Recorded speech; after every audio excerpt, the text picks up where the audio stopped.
ماتوا بطموحاتهم وأحلامهم. حماس شيء وشعب غزة شيء، يعني كيف يمكن التوفيق بين الوقوف مع شعب غزة والتحفظ على سياسة حماس؟ أنا هكذا يقال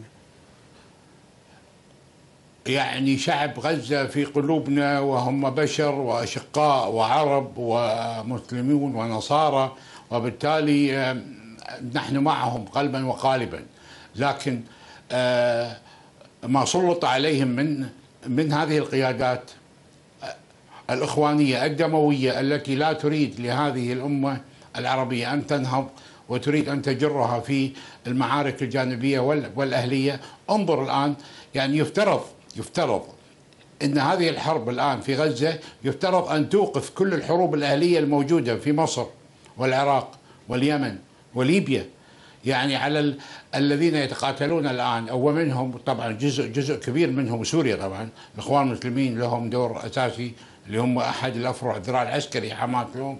يفترض أن تلتفت كل هذه الجهود وتتوحد باتجاه غزة، لكن ما يحدث هو العكس، ويستمر نزيف الدم. الخسران الحقيقي هو الشعب الفلسطيني، ليست القيادة الفلسطينية الحمساوية، ليس الإخوان المسلمون، وليس إسرائيل حتما.